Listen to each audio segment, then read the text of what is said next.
Our missing series, a case that is decades old, a mystery out of Oklahoma.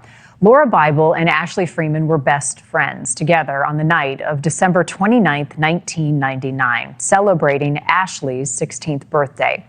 On the night of her 16th birthday, Ashley Freeman went to sleep in her own bed with her best friend beside her. By dawn, her parents were dead, the house was ash, and both girls had vanished without a single trace. No bodies, no witnesses, no answers, just two families left standing in the cold of a December morning in Oklahoma, staring at a pile of smoldering rubble where 4 people had been the night before.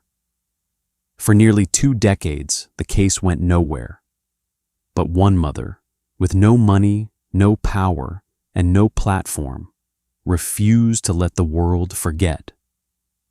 And when a new sheriff opened an old drawer in 2017 and found documents that had been sitting unread for years, everything the community thought it knew was about to be shattered. Like this video, hit that subscribe button and drop a comment below telling us where in the world you're watching from. We read every single one, and this community keeps growing because of you. Now let's get into it. Ashley Renee Freeman was born on December 29th, 1983. She was 5 feet 7 inches tall, with dark blonde hair, blue eyes, an athletic build, and a small scar on her left forehead. She lived with her mother and father, Kathy and Danny Freeman, in a mobile home on South 4390 Road in Welch, Craig County, Oklahoma. Welch was a small, quiet town in the northeastern corner of the state, just south of the Kansas border. The kind of place where kids grew up knowing every street corner, every neighbor, every family name. The kind of place where nothing terrible was supposed to happen. Ashley's best friend was Lauria Bible, born April 18th, 1983. Also 16, 5 feet 5 inches tall, brown hair, hazel eyes, a small mole beneath her nose, and a scar on her head. Lauria lived with her parents, Jay and Lauria Bible, in their own home in Welch. Her father worked. Her mother kept the household together. It was an ordinary family in an ordinary town, no different from dozens of others in the community. Lauria and Ashley were inseparable in the way that only true best friends can be. They went to the same school, appeared in the same photographs, spent the same afternoons and weekends together. Where one was, the other was almost always right beside her. They didn't need a reason to be together. They just always were. On the afternoon of December 29th, 1999, Ashley's birthday, Ashley, Lauria, and Kathy Freeman went out to the local pizza place to celebrate. It was a simple, warm occasion. No big party, no crowd. Just a mother and 2 teenage girls sharing a meal together on a winter afternoon in their small town. None of them could have known it would be the last time they sat at that table together. That evening, Bible gave Lauria permission to spend the night at Ashley's house. This was completely normal. The girls had done it many times before, and Jay's only condition was that Lauria be home before noon the following day. As Lauria walked out the front door that night, she paused, turned back, and said 4 words to her father. "I love you, Dad." Jay nodded and let her go, just as he had done before, and just as he fully expected to do again many times in the future. He had no way of knowing those were the last words he would ever hear from his daughter. That night, all 4 of them were under the same roof. Ashley, Lauria, Danny, and Kathy Freeman, inside the mobile home on 4390 Road. A normal evening in late December. The 2 girls went to sleep.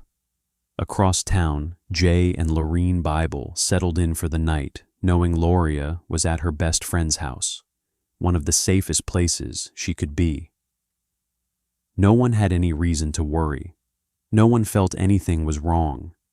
None of them knew it was the last night everything would still be as it should be.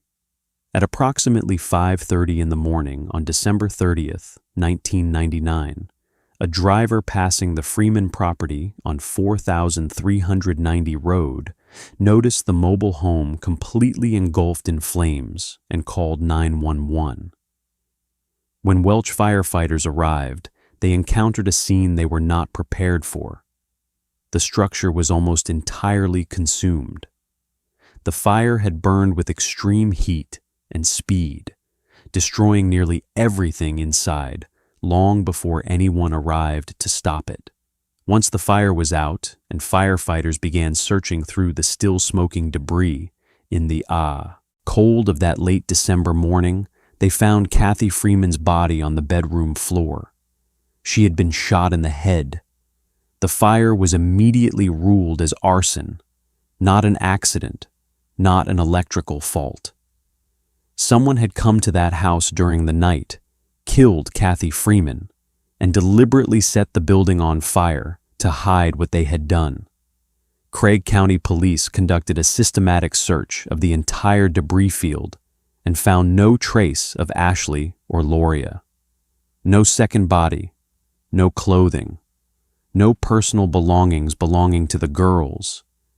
Nothing to confirm they had even been inside the house that night, and nothing to indicate where they were now. The most urgent question became immediate and terrifying. Where were the two 16-year-old girls, and were they still alive?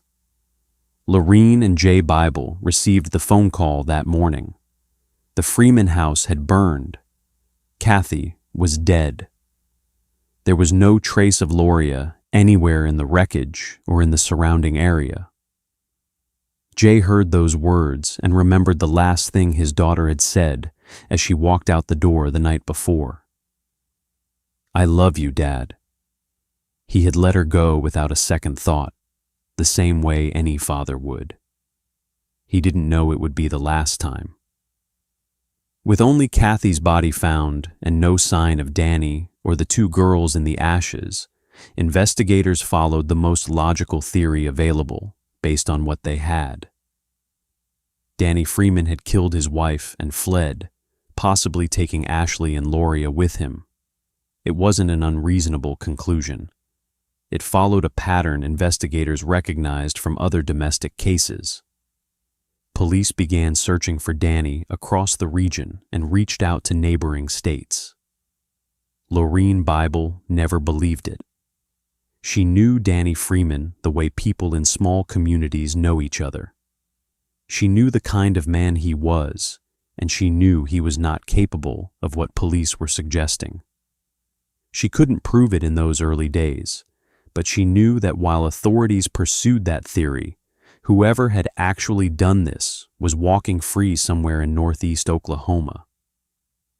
Then, on December 31st, one day after the fire was discovered, Lauria and Lauria Bible returned to the scene themselves.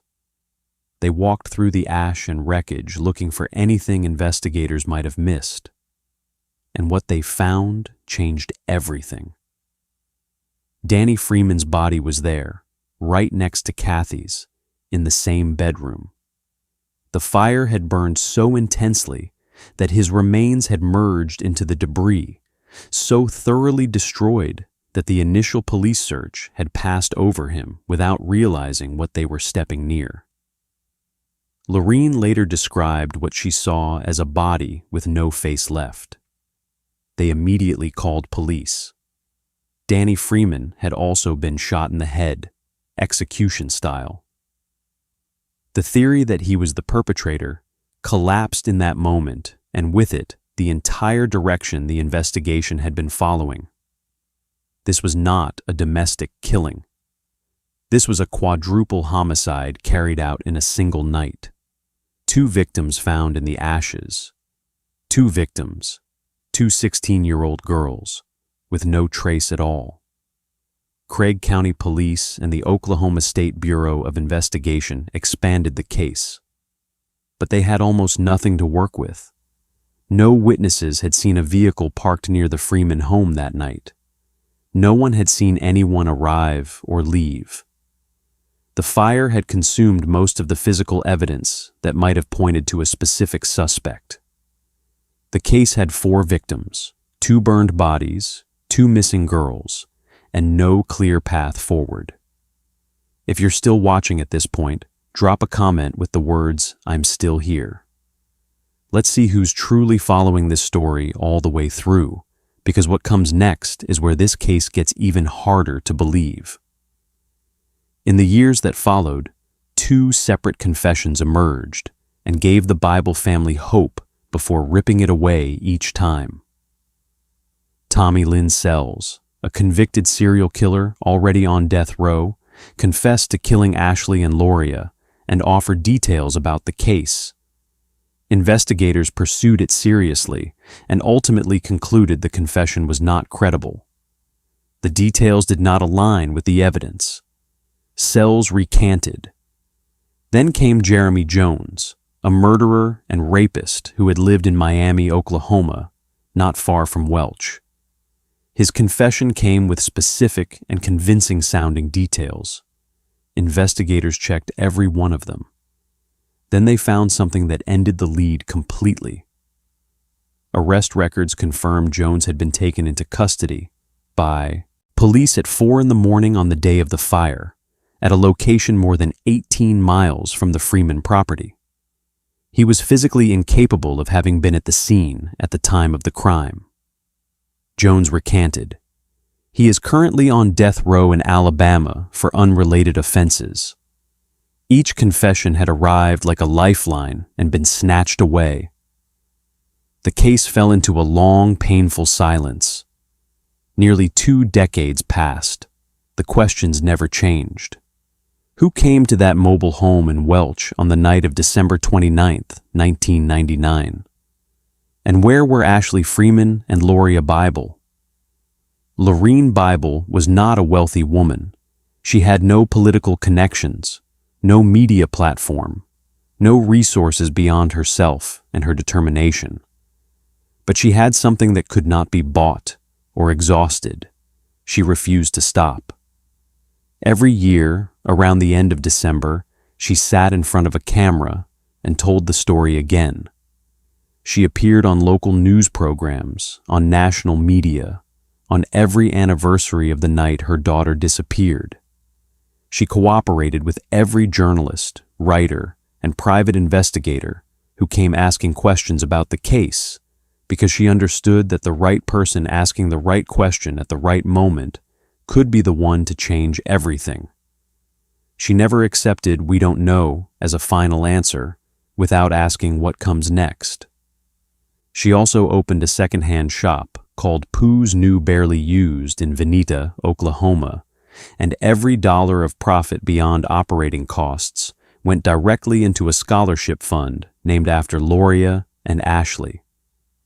Every year, 2 $500 scholarships were awarded to graduating seniors at Blue Jacket and Welch schools.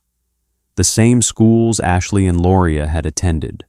The same schools where the 2 girls should have been sitting in the audience, watching younger students walk across the stage.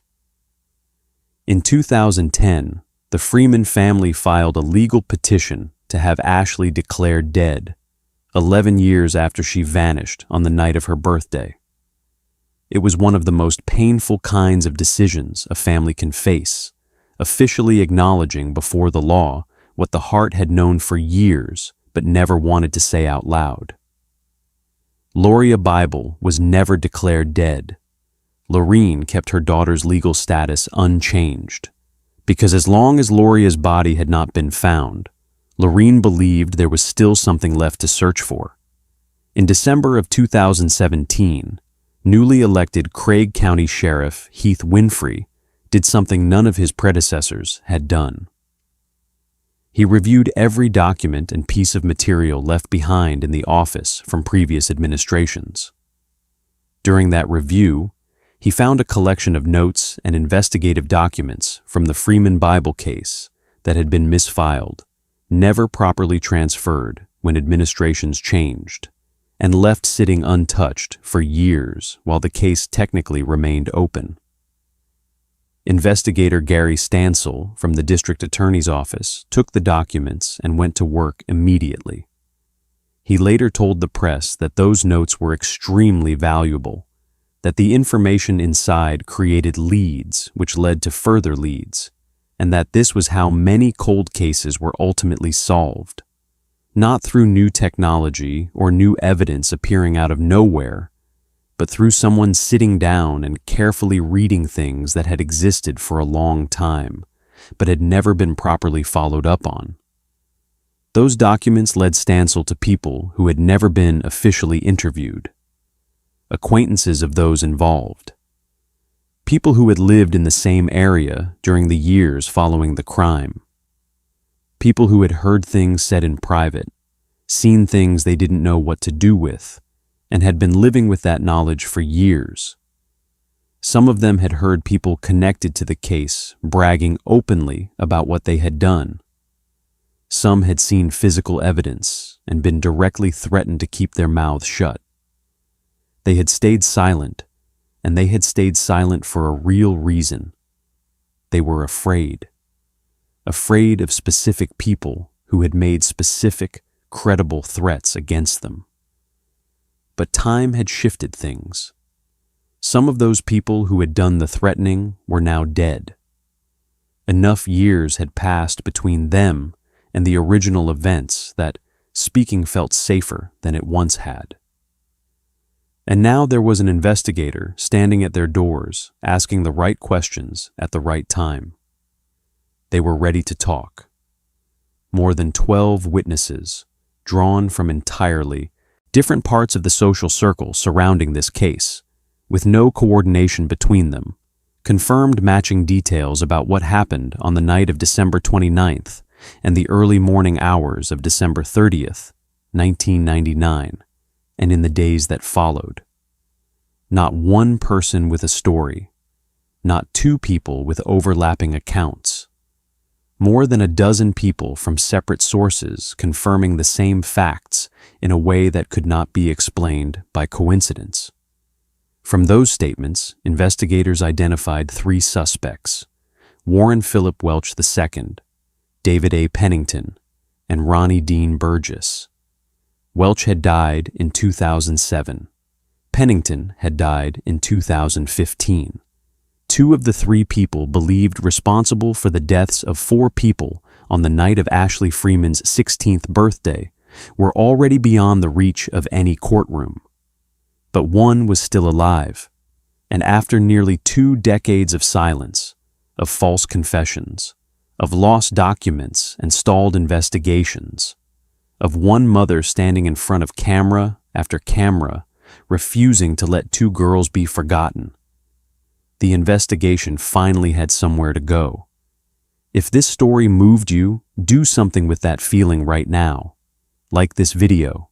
Subscribe to True Crime Exposed so you never miss a case. And share this with someone who needs to hear the names Ashley Freeman and Lauria Bible. Because awareness is how cases like this stay alive. And staying alive is how justice finally finds its way in.